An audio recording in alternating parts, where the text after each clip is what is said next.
언제더라? 아마 개화기 시절로 생각되는데 그 덕분에 기독교가 한국에 들어왔죠.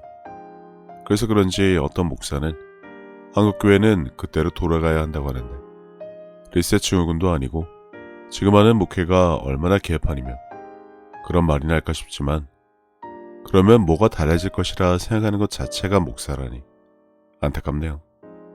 그때부터 외치는 한국교회의 부흥.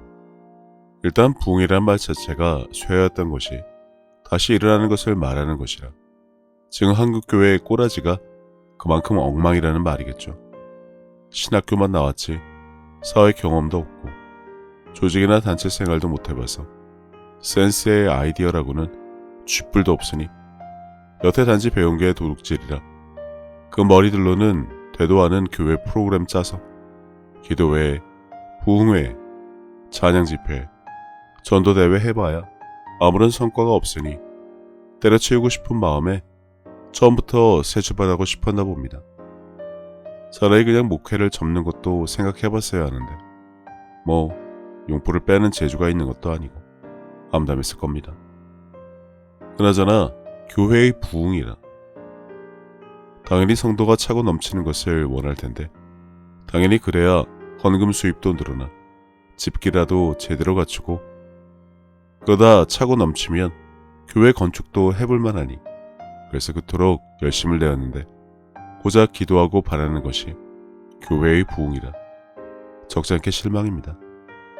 오직 말씀이라고 외치면서 세례받으면 성령도 자동으로 받는 것이라는 주장이면 성령의 가르침으로 높은 계시의 말씀을 배워 성경을 보는 통찰력도 늘어나 남들의 설교를 유창하게 해서 듣는 사람이 늘어나 당연히 부흥은 교회마다 있어야 할 것인데 정반대라면 목회 자체에 문제가 있는 것은 분명합니다. 능력이 안 되는 것이죠. 똑같은 신학을 배워 개척을 했는데 누군 대형 교회에 들어가고 누군 상가 임대해서 가족 앉혀두고 시작한 교회가 고작 50명도 넘지 못해 문을 닫거나 투잡에 쓰리잡을 뛰어야 할 판이니 그래서 부흥을 달라고 하나 모르겠지만 교회가 부흥을 달라니 그것도 기도하면서 하나님께 요구하는 것 자체가 이상하기도 한데 결과는 기도하고 구했음에도 불구하고 부흥이 되지 않는다는 것이죠. 그들이 가르치는 것을 근거로 생각해 보자면 기도빨이 약해서 그런 것이라 봅니다. 기도하고 구한 것은 얻은 줄로 믿지 못하는 것조차 깨닫지 못하고 운영하는 교회에 바랄 것은 아니지만 부흥을 달라고 부르짖는 것 자체가 이해가 안 갑니다. 성경에 보면 예수의 소문이 더욱 퍼짐에 수많은 무리가 말씀도 듣고 자기 병도 고침을 받고자 하여 모여오되라고 되어 있는데 교회마다 그런 건 꿈도 못 꾸나 봅니다. 교회마다 예수님에 대해 전하지 않나요? 근데 왜 주님에 대한 소문이 나지 않을까요? 교회와 목회자에게 분명 문제가 있습니다. 그리고 말씀도 듣고 병고침도 받으려고 수많은 무리가 모여온다고 했는데 이게 바로 부흥 아닐까요? 그럼 그렇게 울부짖는 부흥, 예수님을 전하고 병고침도 해주면 되는데 그게 안 되니까 허구한 날 부흥을 달라는 엄한 기도나 했을 법합니다. 그러면서 박혁이나 까대고 표적도 방언도 다 끝났다라니 이게 목회자라는 자들이 할 소린가 싶어요. 하나 더 볼까요?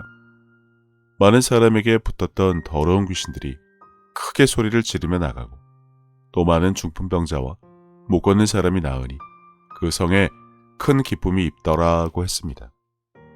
오직 말씀이라고 떠들고 주님만 따르는 제자교회라고 지저댔으면 당연히 이런 일은 비일비재하게 허구한 날 일어났어야 정상인데 문제가 많은가 봅니다. 부흥을 달라고 기도나 하는 교회에 기쁨이 있을 턱이 없으니까요. 왜 부흥과는 상관없이 항상 기뻐하고 쉬지 말고 기도하고 범사에 감사하는 교회라고 할 작정이라면 그냥 찌그러져 있으면 됩니다. 나대지 말고. 결정타를 하나 더 보자면 제자들이 나가 두루 전파할세 주께서 함께 역사하사 그 따르는 표적으로 말씀을 확실히 증언하시니라인데 목회자는 제자 아닌가? 별동대요. 그래서 표적이 따르지 않나? 지금 목회라는 것 자체가 복음을 두루 전파하기 위해 사방팔방에 십자가 올리고 교회 창업한 것 아닌가? 그렇다면 오직 성령이 너희에게 임하시면 너희가 권능을 받고 예루살렘과 온 유대와 사마리아와 땅 끝까지 이르러 내 증인이 되리라 하시니라는 말씀에 근거해서 성령과 권능을 받고 목회 시작했을 텐데 왜 주님이 따르는 표적으로 말씀을 확실히 증언하시는 일이 일어나 그 교회에 큰 기쁨이 있어 수많은 무리가 말씀도 듣고 자기 병도 고침을 받고자 하여 모여오는 성경 그대로의 부흥이 일어나지 않았을까요? 왜 가는 곳마다 사막과 같을까요? 주여 주여 하면서 내 말을 왜 따르지 않냐는 주님이 답답함을 알고도 남게 왜 하라는 것은 안 하고 그런 능력이 안 되면 기도빨이라도 좋아야 하는데 이도저도 안 되니 승질나서 박혁이나 까는지 몰라도 지금 성령의 일을 모독한다는 사실을 안다면 당신들이 그렇게 좋아하는 천국과 지옥 중에 어디로 갈까 생각이라도 해봤으면 합니다. 바깥 어두운 데 쫓겨나 거기서 울며 이를 갈게 되리라는 말씀이 어디를 지칭하는지 알란가 모르겠지만 최소한 이런 취급은 피해야 하지 않나 싶은데 알아서들 하세요. 거짓 근성으로 달라고 조르는 그놈의 부흥. 주님이 사람을 모아다가 집어넣어주는 삐끼도 아니고 뭘 해달라고 하는 건지 도통 모르겠지만 오직 말씀에 성경에 죽고 산다면 이 세 가지 말씀을 보고 박혁이나 까대는 거 그만두고 제 할 일이나 하세요. 주님이 구하는 자에게 성경도 보내주시고 따르는 표적으로 말씀을 증언해 주시고 그것 때문에 수많은 무리가 몰려나와 인산이해를 이룬다는데 이런 부흥을 원하지 않나? 말빨과 기도빨로 사람을 모아야 제맛이야.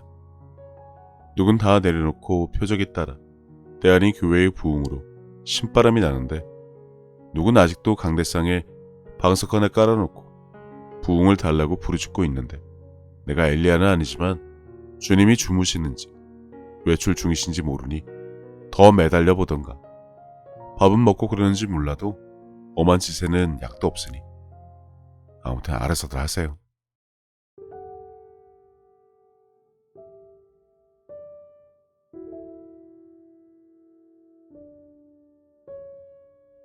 예수님께서는 내 마음을 다하고 목숨을 다하고 뜻을 다하고 힘을 다하여 주 너의 하나님을 사랑하라 하신 것이요.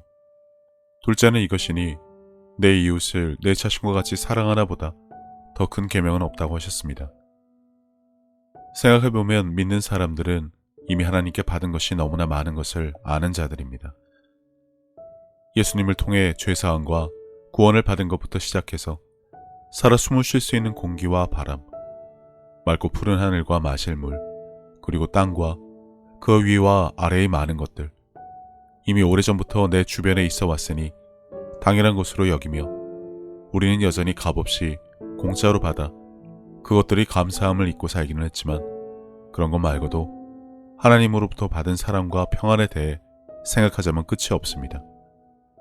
하지만 사람은 하나님으로부터 받은 그 많은 은혜를 갚을 방법이 없습니다. 그래서 하나님께서는 내 이웃을 내 몸같이 사랑하는 것으로 그것을 대신 갚으라고 하신 것인지도 모릅니다. 그리고 지극히 작은 자에게 한 것이 곧 하나님께 한 것이라고 하셨으니 그분의 은혜를 알고 그분을 닮아가는 삶을 살아가야 한다면 지금 내가 살아가는 삶의 방향이 하나님과 나의 이웃을 사랑하는 올바른 길 위에 있는 것인지 한 번쯤 점검해 봐야 하지 않나 싶습니다. 이와 같이 하나님의 뜻, 그분이 기뻐하실 일이 무엇인지 알고 내게 주어진 소명을 다하기 위해 끊임없이 힘쓰고 노력하는 것도 크리스찬들이 마땅히 해야 할 일이 아닐까라는 생각을 해봅니다. 이제는 세상 유행에 따라 요동치던 내 마음을 모두 내려놓고 혼자서 하나님의 뜻을 헤아리는 시간을 가져보시기를 권해봅니다. 하나님은 세상 모든 사람들을 사랑하십니다. 그렇기 때문에 당신이 사랑받기에 마땅한 사람인 것처럼 당신의 가족도 이웃도 그분에게는 마찬가지로 소중한 자녀들입니다. 당신이 어려운 상황을 겪었을 때 하나님께서 당신의 삶에 관여하실 수 있도록 마음의 문을 열고 그분을 신뢰하며 동행하는 삶을 살아왔듯이 이제 당신도 다른 사람들에게 먼저 다가가서 손을 내미는 귀한 삶이 되어주시기를 바랍니다. 예수님께서 주신 새 계명, 서로 사랑하라. 저도 늘 제 자리에서 최선을 다하여 섬기고 사랑하며 살도록 하겠습니다. 감사합니다.